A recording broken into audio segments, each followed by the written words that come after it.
السلام عليكم ورحمة الله وبركاته. أهلا وسهلا بكم في برنامج دقيقة كورة. كل سنة وانتم طيبين، رمضان كريم علينا وعليكم. وفي سهرة رمضانية البنك الأهلي مش بيفجر مفاجأة ولا أي حاجة، يفوز 3-0 على الزمالك بنتيجة طبيعية جدا. اللي بيفهم كورة هيتفرج على الماتش من بداية الماتش هيشوف إن الزمالك بيلعب بدفاع وبهجوم وبنص ملعب بخطوط متقدمة وسايبة مساحات في الخلف. بابا فاسيليو مدرب البنك الاهلي ضيع وقت كتير قوي في حته انه يخلي باسم مرسي مهاجم. باسم مرسي يا اخوانا فلس كوره، ما عندوش كوره. باسم مرسي واقف في نص الملعب، مسك الكوره وقف نص دقيقه لعب الكوره للزمالك عشان ترد على البنك الاهلي هجمه، وكانت خطيره. ولو الزمالك لعيبه عندها ريحه الدم كانت تقدر تخلص الماتش بكل سهوله. باسم مرسي في الكور الطويله مش بتاعته. باسم مرسي ولا سريع ولا قوي ولا اي حاجه، فلس كوره، ما عندوش كوره يلعبها، ولا استلام ولا محطه ولا اي حاجه ليها علاقه بكره القدم. تعال اتفرج. كان المفروض التغييرات دي من بدري قوي. كان البنك الاهلي محتاج الاطراف يكونوا صراع، ويكون يعني كنت بطالب بكريم بامبو ينزل من بدري قوي، واحمد ياسر. كانوا الاثنين دول صراع قوي ويقدر يضرب الزمالك. وطبعا محمود قعود كان يقدر يضرب الزمالك ويطلع بسكور بفضيحه النهارده. ليه؟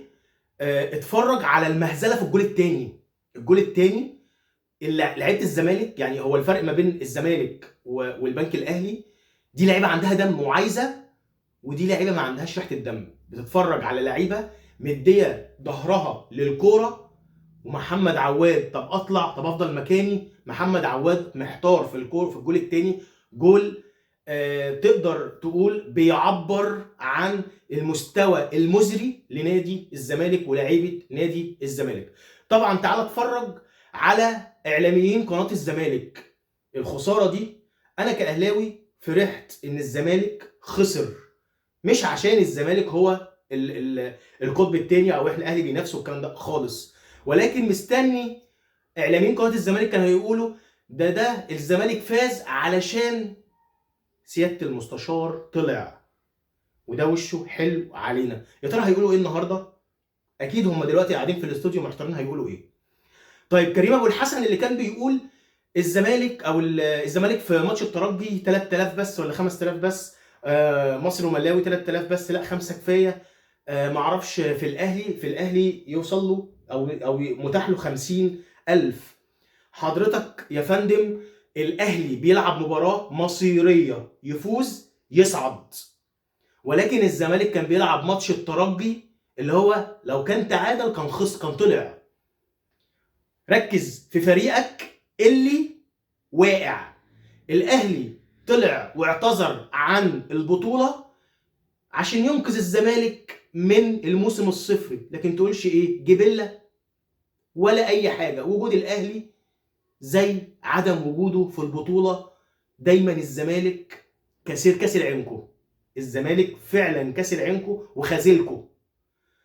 الكلام ده لما تيجي تتفرج عليه، انا ده مش تحفيل خالص، ده عشان قناه الزمالك واعلاميين قناه الزمالك اللي بتتكلم مفيش ب2 جنيه مصداقيه.